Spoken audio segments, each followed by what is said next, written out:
2. Prerequisites of Adjuster Indwelling. Though the adjusters volunteer for service as soon as the personality forecasts have been relayed to Divinington, they are not actually assigned until the human subjects make their first moral personality decision.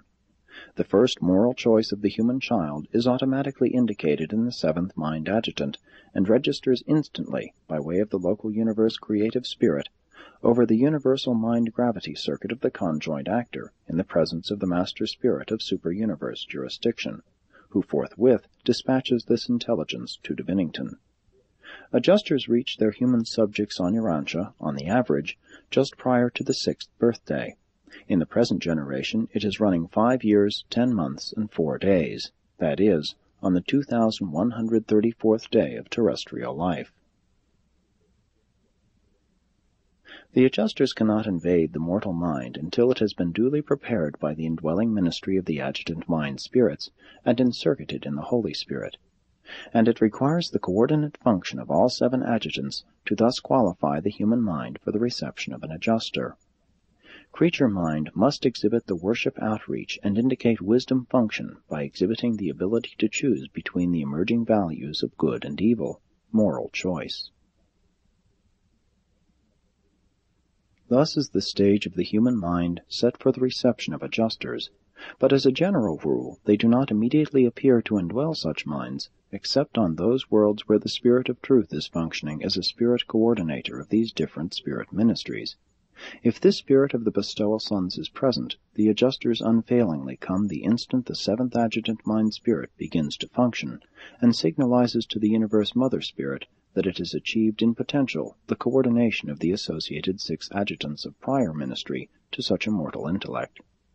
Therefore have the divine adjusters been universally bestowed upon all normal minds of moral status on Urantia ever since the day of Pentecost. Even with a spirit of truth endowed mind, the adjusters cannot arbitrarily invade the mortal intellect prior to the appearance of moral decision.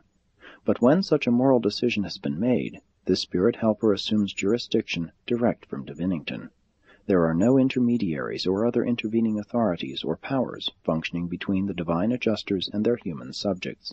God and man are directly related.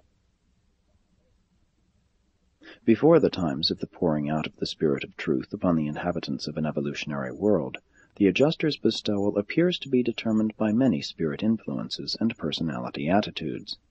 We do not fully comprehend the laws governing such bestowals. We do not understand just what determines the release of the adjusters who have volunteered to indwell such evolving minds.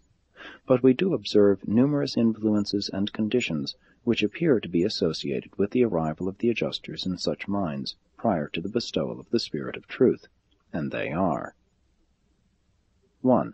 The assignment of personal seraphic guardians. If a mortal has not been previously indwelt by an adjuster, the assignment of a personal guardian brings the adjuster forthwith.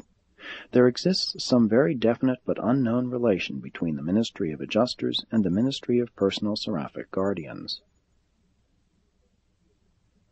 2. The attainment of the 3rd circle of intellectual achievement and spiritual attainment. I have observed adjusters arrive in mortal minds upon the conquest of the 3rd circle even before such an accomplishment could be signalized to the local universe personalities concerned with such matters. 3. Upon the making of a supreme decision of unusual spiritual import.